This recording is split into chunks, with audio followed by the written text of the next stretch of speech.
Sonam వాంగ్‌చు. So, 2 days back వరకు నాకసలు ఈ పేరంటే ఏంటో తెలీదు. ఆయనెవరో గూడా నాకు తెలీదు. కానీ ఈ 2 డేస్ బ్యాక్ నుంచి ఈ మీడియాలో వచ్చే న్యూస్ ఇవన్నీ చూసి నేను ఆయన గురించి కొంచెం రిసర్చ్ చేస్తే తెలిసిందేంటంటే ఆయన ఒక యాక్టివిస్ట్. ఆయన ఆబ్వియస్లీ ఇండియన్. సో, ఆయన నీట్ పేపర్ లీక్ గురించి ఆయన హంగర్ ప్రొటెస్ట్ చేస్తున్నాడు. ఇది నాకు తెలిసిన ఇన్ఫర్మేషన్.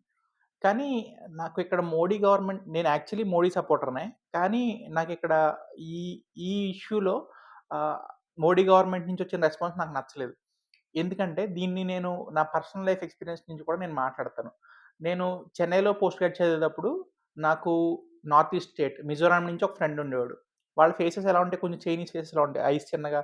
సో, మనందరం ఏమంటాం వీళ్ళని చింకీస్ అని అలా చైనీస్ అని ఆ పేర్లు పెట్టి పిలిచేవాళ్ళం.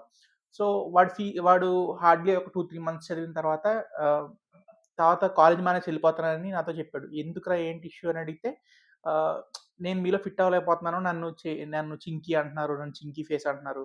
లేదా చైనీస్ అంటున్నారు. నేను కూడా ఇండియనే కదా! అని చాలా ఫీల్ అయ్యాడు. తర్వాత అతను డెసిషన్ బ్యాక్ తీసుకున్నాడు. అది వేరే పాయింట్. కానీ ఇక్కడ నా పాయింట్ ఏంటంటే ఇది డెమోక్రటిక్ ఇండియా కదా! సో, ఎవరికైనా వాళ్ళ freedom of speech and freedom of expression ఏది? వాళ్ళ వ్యూస్ ఏంటి? వాళ్ళకిప్పుడు నీట్ పేపర్ లీక్ అయిందని వాంగ్‌చు అనే ఆయనకి నచ్చలేదు. ఆయన ప్రొటెస్ట్ చేస్తున్నాడు. ఇప్పుడు దాని గురించి ఆయన్ని చైనీస్ ఏజెంట్ అనలేం గదా! సో, కానీ మోడీ గవర్నమెంట్ ఎలా పోర్ట్రే చేస్తుంది?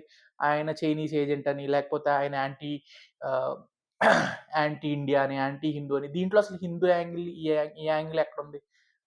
మేబీ మోడీస్ ఆహ్, స్పీ మోడీస్ ఐడియాలజీ ఇదై ఉండకపోవచ్చు. కానీ ఇలాగే పోర్ట్రే అవుతుంది గదా! సో, ఈ పాయింట్‌ని బీజేపీ కొంచెం అడ్రెస్ చేస్తే బావుండును. ఆహ్, ఎందుకంటే ఇది ఖచ్చితంగా బీజేపీకి గొడ్డలి పెట్టే. నెక్స్ట్ ఎలక్షన్స్‌లో ఇది ఖచ్చితంగా ఇంపాక్ట్ చూపిస్తదని నా ఒపీనియన్.